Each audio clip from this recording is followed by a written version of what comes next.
Alors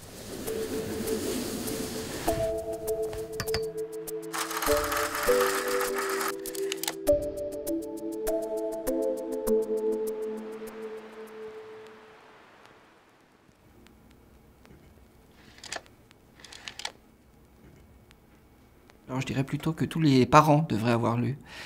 J'ai choisi Zagazu de Quentin Blake parce que c'est un livre à la fois très très touchant, extrêmement drôle et d'une concision incroyable, je dirais même implacable, sur qu'est-ce que c'est qu'être un parent. Et combien c'est merveilleux et combien c'est aussi éreintant avec beaucoup d'humour, cet humour anglais assez à froid de Quentin Blake, avec ce dessin très libre. Avec ce sens aussi de la métaphore où chaque étape de l'enfant est symbolisée par un animal différent et la fin très abrupte où les parents deviennent eux-mêmes des animaux, enfin en l'occurrence des pélicans qui claquent du bec et qui ont des lunettes et qui ont eux-mêmes pris un petit coup de vieux. Et donc c'est comment en 32 pages on peut résumer une vie humaine. Et ce livre est d'une force incroyable et il est assez mélancolique aussi. Voilà.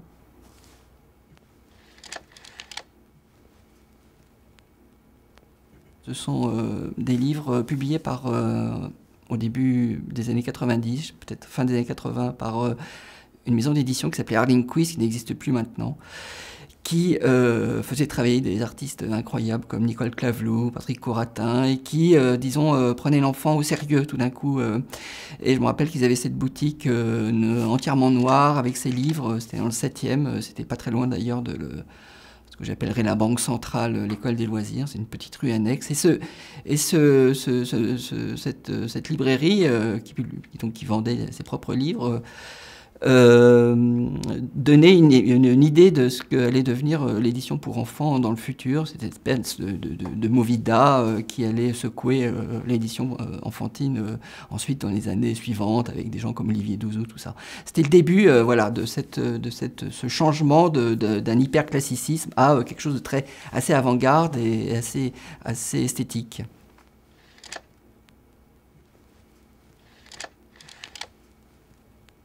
Évidemment, petit bleu, petit jaune, enfin évidemment parce que c'est un livre extrêmement simple, d'une force incroyable due à cette simplicité justement. Et c'est un concept qui est génial, qui est comment rendre littéraire des formes très simples, comme un rond bleu et un rond jaune, et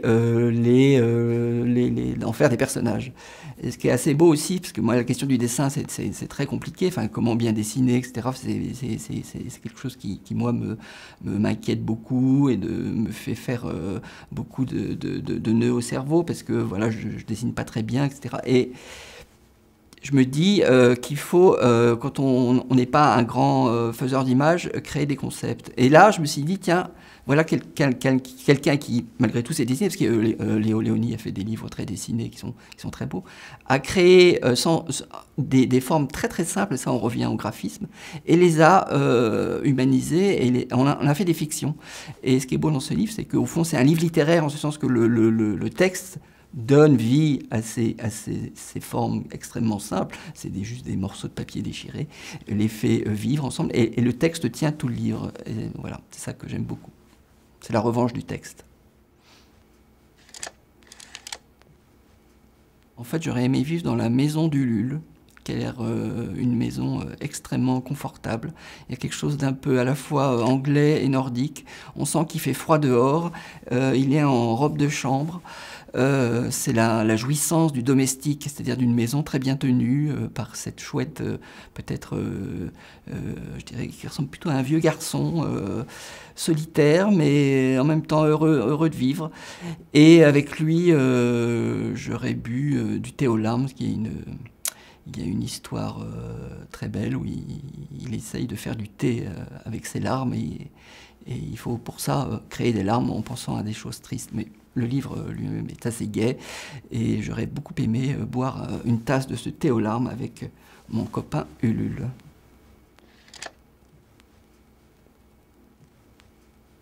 C'est la figure tragique de l'âne.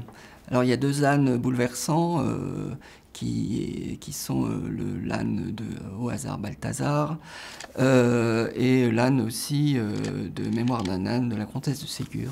En fait, l'âne est un animal tragique parce que, au fond, il subit, enfin, dans ces deux œuvres, l'ingratitude des humains, et avec une forme je dirais pas de passivité, parce que c'est pas le cas dans la comtesse de Ségur, mais d'acceptation de son statut animal qui est inférieur aux humains. Donc voilà, c'est cette ingratitude des humains par rapport à l'âne qui rend cet animal particulièrement touchant et tragique aussi. Et à chaque fois que je vois un âne, j'ai presque envie de lui dire pardon, même si j'ai jamais mangé d'âne de ma vie, ni tapé, mais c'est ce lien qu'ont les humains cassé avec les animaux qui me touche énormément et que je vois particulièrement chez l'âne. Voilà.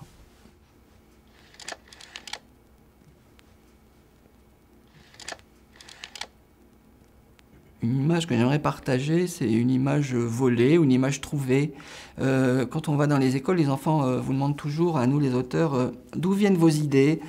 Ça vient de la marche aussi, ça vient du hasard, ça vient du regard, ça vient des yeux, non pas qui voient, mais des yeux qui cherchent, et au détour d'une rue ou d'un marché aux poissons, je ne sais pas, là c'était je crois en Italie, il y a cette espèce de petite étiquette posée sur la devanture d'un magasin, avec ce personnage assez mystérieux, sans bras, sans jambes, et je me suis dit peut-être que j'avais oublié cette image, et en préparant cet entretien, je l'ai retrouvée, et inconsciemment, je me dis tiens, c'est peut-être l'ancêtre de Kimchi, cet être rond, qui n'est quasiment qu'un visage. Et ben, c'est assez beau, parce que le hasard vous donne énormément d'idées. Le paysage qui m'inspire serait ce paysage gris de Paris, et notamment ces toits en zinc de Paris qui font cette couleur très particulière, qui se confond parfois au ciel gris de Paris. Paris, c'est la ville dans laquelle je vis, où je pense que je vivrai toujours. C'est à la fois... moi, je suis assez grégaire et sédentaire, c'est-à-dire je pense que je vivrai toute ma vie à Paris. C'est une ville que j'aime beaucoup, qui est pour moi comme à la fois une forêt, un jardin, que je pense infini, parce que je pense qu'il y a des rues où je n'ai jamais été encore de ma vie.